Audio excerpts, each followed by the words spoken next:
and in face of Gaston's frank and wordy hospitality. His manner was as courteous toward her as the most exacting woman could require. But he made no direct appeal to her approval or even esteem. Once settled at the plantation, he seemed to like to sit upon the wide portico in the shade of one of the big Corinthian pillars, smoking his cigar lazily and listening attentively to Gaston's experience as a sugar planter. "This is what I call living," he would utter with deep satisfaction, as the air that swept across the sugar field caressed him with its warm and scented, velvety touch. It pleased him also to get on familiar terms with the big dogs that came about him, rubbing themselves sociably against his legs. He did not care to fish, and displayed no eagerness to go out and kill grosbecs when Gaston proposed doing so. Gouvernail's personality puzzled Mrs. Baroda, but she liked him. Indeed, he was a lovable, inoffensive fellow. After a few days, when she could understand him no better than at first, she gave over being puzzled and remained piqued. In this mood, she left her husband and her guest, for the most part, alone together. Then, finding that Gouvernail took no manner of exception to her action, she imposed her society upon him, accompanying him in his idle strolls to the mill and walks along the Batour. She persistently sought to penetrate the reserve in which he had unconsciously enveloped himself. "When is he going, your friend?" she one day asked her husband. "For my part, he tires me frightfully." "Not for a week yet, dear. I can't understand. He gives you no trouble." "No. I should like him better if he did. If he were more like others, and I had to plan somewhat for his comfort and enjoyment." Gaston took his wife's pretty face between his hands and looked tenderly and laughingly into her troubled eyes. They were making a bit of toilet sociably together in Mrs. Baroda's dressing room. "You are full of surprises, ma belle," he said to her. "Even I can never count upon how you are going to act under given conditions." He kissed her and turned to fasten his cravat before the mirror. "Here you are," he went on, taking poor Gouvernail seriously and making a commotion over him, the last thing he would desire or expect. "Commotion," she hotly resented. "Nonsense. How can you say such a thing? Commotion indeed. But you said he was clever. So he is. But the poor fellow is run down by overwork now. That's why I asked him here to take a rest." "You used to say he was a man of ideas," she retorted, unconciliated. "I expected him to be interesting, at least. I'm going to the city in the morning to have my spring gowns fitted. Let me know when Mr. Gouvernail is gone. I shall be at my Aunt Octavie's." That night, she went and sat alone upon a bench that stood beneath a live oak tree at the edge of the gravel walk. She had never known her thoughts or her intentions to be so confused. She could gather nothing from them but the feeling of a distinct necessity to quit her home in the morning.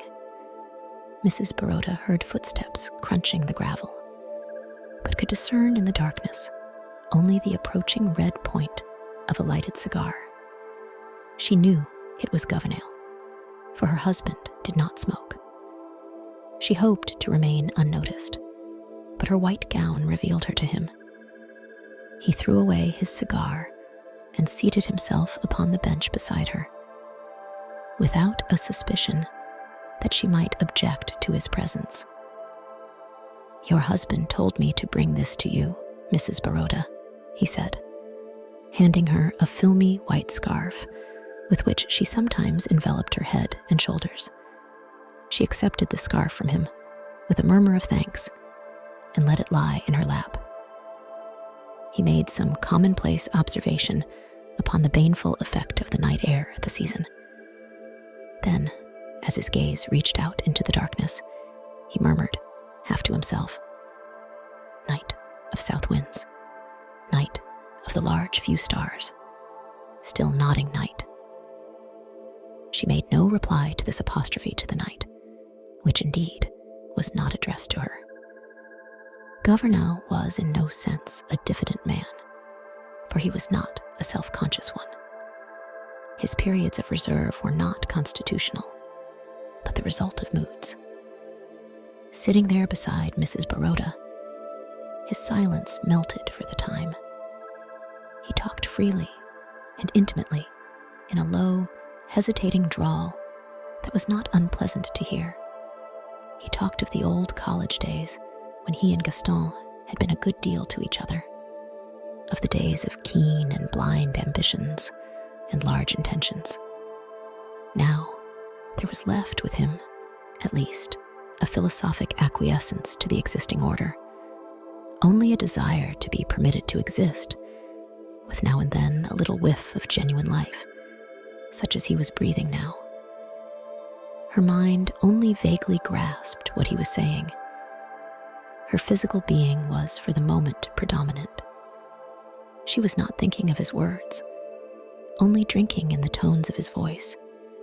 She wanted to reach out her hand in the darkness and touch him with the sensitive tips of her fingers upon the face or the lips.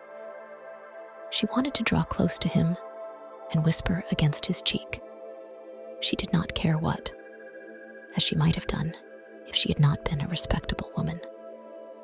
The stronger the impulse grew to bring herself near him, the further, in fact, did she draw away from him. As soon as she could do so, without an appearance of too great rudeness, she rose and left him there alone. Before she reached the house, Gouvernail had lighted a fresh cigar and ended his apostrophe to the night. Mrs. Baroda was greatly tempted that night to tell her husband, who was also her friend, of this folly that had seized her. But she did not yield to the temptation. Beside being a respectable woman, she was a very sensible one, and she knew there are some battles in life which a human being must fight alone.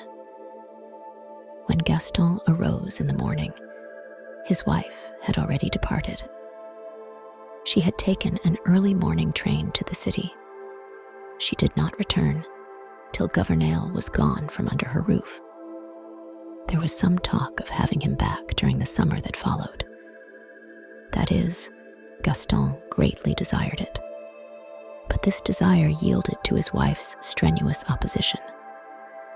However, before the year ended, she proposed, wholly from herself, to have Gouvernail visit them again. Her husband was surprised and delighted with the suggestion coming from her. "I am glad, chère amie, to know that you have finally overcome your dislike for him. Truly, he did not deserve it." "Oh," she told him laughingly, after pressing a long, tender kiss upon his lips, "I have overcome everything, you will see. This time, I shall be very nice to him."